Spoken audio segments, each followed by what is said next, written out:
एक first year MBBS student को कितना पढ़ना चाहिए, या फिर किसी भी एमबीबीएस स्टूडेंट को कितना पढ़ना चाहिए? Daily reading 100 pages a day.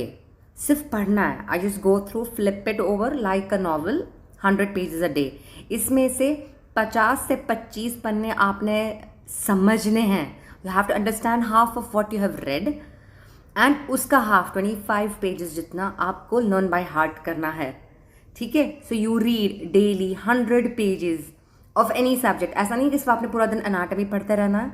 You can read anatomy, biochem, physio in rotation, एक के बाद एक, या फिर 1 घंटा अनाट, 1 घंटा बायोकेम, 1 घंटा फिजियोलॉजी। और यू कैन टेक आज का पूरा दिन सिर्फ अनाटमी, आज का पूरा दिन सिर्फ बायोकेम, आज का पूरा दिन सिर्फ फिजियोलॉजी।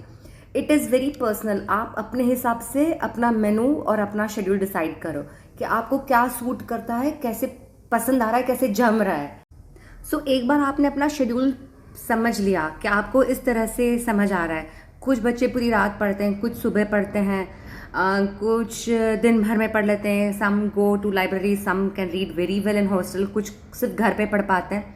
सो आप अपने हिसाब को, अपने बॉडी और अपने माइंड और ब्रेन के हिसाब से सेट कीजिए आपको क्या फेवरेबल है, क्या सूटेबल है। एक ये हो गया। उसके बाद आप जो 25 पन्ने समझ रहे हैं उसमें से रटना कितना है। तो फॉर एग्जाम्पल, एक तो आ जाता है डेफिनेशन, दूसरा आता है क्लासिफिकेशन, तीसरा आता है एग्जाम्पल्स। ये 3 चीज़ें हर सब्जेक्ट में आएगी। बेसिक, क्लासिफिकेशन, मैं बेसिक स्टार्ट होगा, डेफिनेशन, फिर क्लासिफिकेशन और उसके एग्जाम्पल्स। उतना भी ये बेसिक बेसिक मोटी मोटी चीज़ें आपने उसी टाइम रट लेनी है ना। ये अगर आप कर लेते हो, फिर आपने बनानी है नोट्स हर सब्जेक्ट की, हर चैप्टर की, हर रोज़ की। अब मैं सिखाने जा रही हूँ उन बच्चों के लिए जो गुजराती, हिंदी, मराठी मीडियम से, जिनकी English is not the mother tongue nor the first language. ठीक है?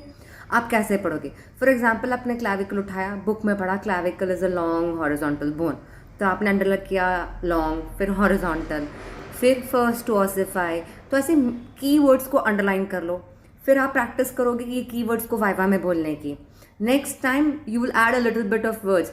This is a long bone, this is horizontally lies. फिर बीच में आप हिंदी गुजराती ऐड करो, it's okay, but try as much as you can to speak in English. अगर आप English में बोलोगे तो दिमाग will start to grasp those words, तभी आप एग्ज़ाम में लिख पाओगे। क्योंकि आप लिखोगे नहीं तो थियोरी में पास कैसे होंगे और मार्क्स कैसे मिलेंगे।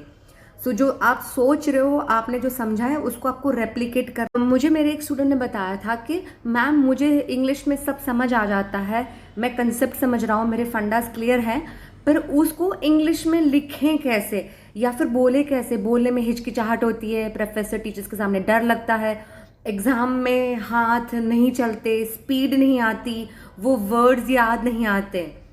तो इन सब इश्यूज़ का एक ही आंसर है, practice, practice, and a lot of practice. You have to keep reading and writing, reading and writing, reading, learning and writing, learn, write, read, learn, write. बस ये सर्कल में जाना चाहिए, और कोई तरीका नहीं है आपको समझने के लिए या फिर पेपर में अच्छे से लिखने के लिए।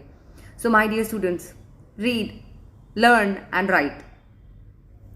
एक और बात मैं बताना चाहती थी कि अगर आपकी एनाटॉमी स्ट्रॉन्ग है, if you have red anatomy really well, from the 23 subjects जो आपको एमबीबीएस में आएंगे, उसमें से 19 सब्जेक्ट्स आपको आराम से आ जाएंगे। एनाटॉमी का हर एंट्रेंस एग्ज़ाम में वेटेज भी काफ़ी ज़्यादा है, 40%, 30 से 40% यूजुअली रखते हैं ये लोग। फिर वो नेक्स्ट होगी या नीट होगी या कुछ भी हो, नीट पीजी वगैरह। तो anatomy plays a very huge and crucial role in your entire MBBS. अगर आपको एनाटॉमी आती है, आपको ortho, radio, surgery, gynae, ENT, ophthal, बाकी सारे सब्जेक्ट्स आएंगे। अगर आपको हिस्टोलॉजी आती है, आपको माइक्रोपैथो, ये सब आएगा। तो ऐसे इन्यूमरेबल सब्जेक्ट्स हैं जो एनाटॉमी के रिलेटेड हैं and based on anatomy. So A for anatomy, and anatomy is for everybody. You have to read very very well.